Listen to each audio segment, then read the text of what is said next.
All right, 5 people walked into my clinic with the same complaint. Doc, my belly fat won't budge. Different ages, different lives, same stubborn midsection. And here's the twist. None of them needed a new personality. They needed new clues, because belly fat isn't just extra calories. It's often a hormone story, especially an insulin story. Insulin doesn't only manage blood sugar. It decides whether your body burns fat or stores it like winter is coming. So let's do this like a good movie. 5 characters, 5 insulin clues. 1 mission.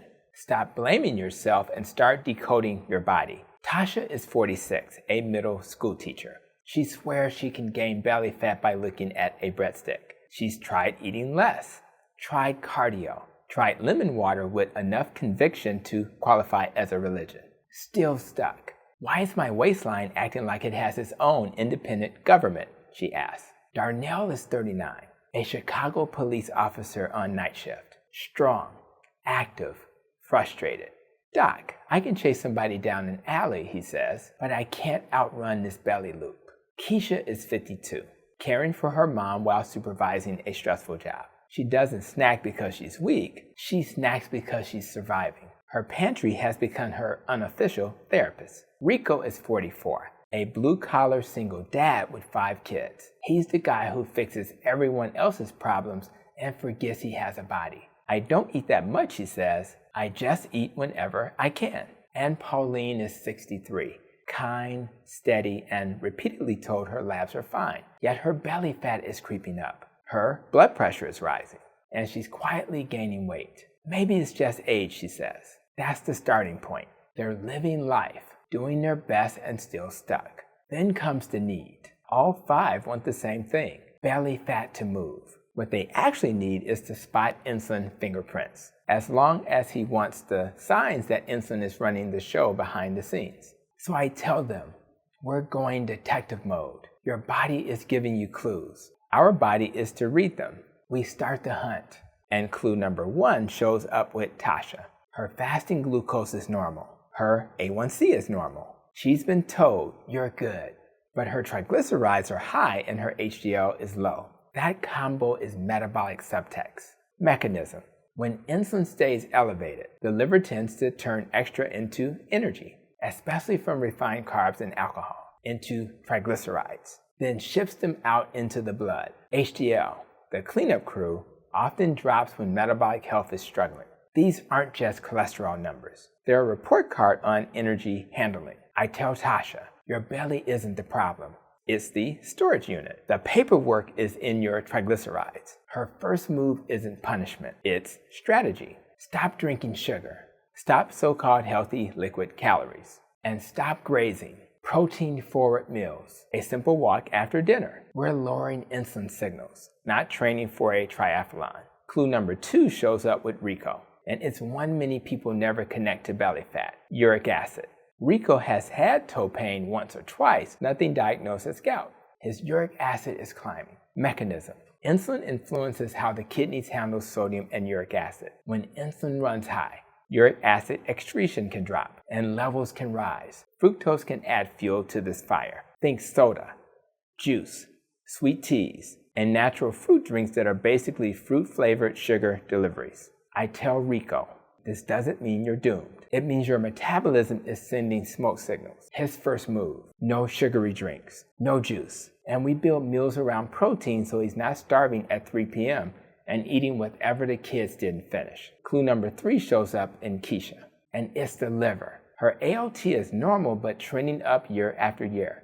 Her GGT is higher than I'd like. She's also got a growing waistline and shrinking energy. That pattern often whispers fatty liver long before anyone says the words out loud. Mechanism. When the liver becomes insulin resistant, it keeps making glucose even when you don't need it, and it keeps making fat. It's like a factory stuck on maximum output. Visceral fat and fatty liver commonly travel together. I tell Keisha, you're not lazy, you're overloaded, metabolically and emotionally. Her first move. Structure that reduces decisions. A consistent eating window, nothing extreme. 2 short strength sessions per week. Convenient protein so dinner doesn't become an ultra-processed free-for-all. Because willpower is a terrible long-term meal plan. Clue number 4 shows up with Darnell, and it's not on a lab sheet at first. It's in his symptoms. After I eat, he says, I crash. Sometimes I get sleepy, sometimes shaky. Then I'm hunting for something sweet like it's part of my job description. Mechanism. Some people don't just spike glucose, they overshoot insulin.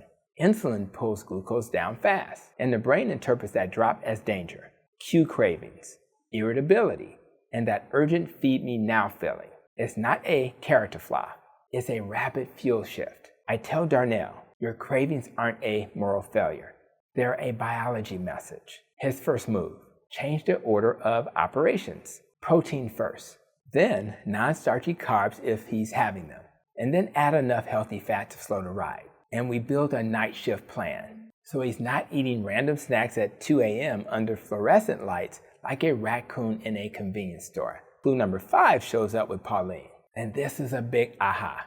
Her A1C is fine, her fasting glucose is fine, but her fasting insulin and C-peptide are elevated. Translation, her pancreas is working overtime to keep glucose normal. Mechanism, insulin resistance often starts years before glucose rises. The body compensates by making more insulin. That higher insulin blocks fat burning, especially around the belly. So you can have normal sugar and still have hyperinsulinemia. I tell Pauline, your labs look fine because the wrong labs were getting all the attention. We calculate homa-IR using fasting glucose and fasting insulin. Here's the formula for those who have never heard of it. And suddenly her struggles make sense. Her first move is gentle and powerful. Stop snacking between meals. Eat protein at breakfast and move after meals for 10 minutes. Muscle contractions help pull glucose into cells with less insulin. It's like giving insulin a day off. That's the search and find. Each clue reveals a hidden driver.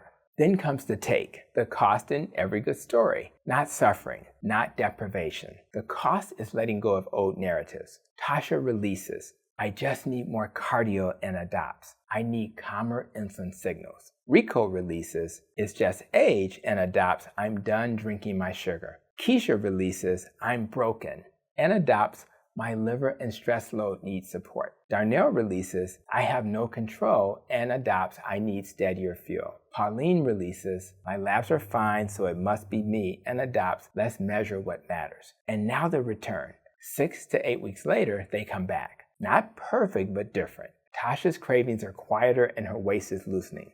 Rico's toe pain hasn't returned and his belt notch has moved. Keisha's energy is up and her liver numbers are improving. Darnell isn't crashing after meals, and he's not stalking the vending machine like it owes him money. Pauline feels steadier, and for the first time in years, she believes her body is on her side. That's the change. Here's what I want you to take home. Belly fat is often the body's billboard. It's not there to shame you. It's there to signal something. So if your belly fat won't budge, don't just ask, what am I doing wrong? Ask, what insulin clue am I missing? Look at triglycerides and HDL.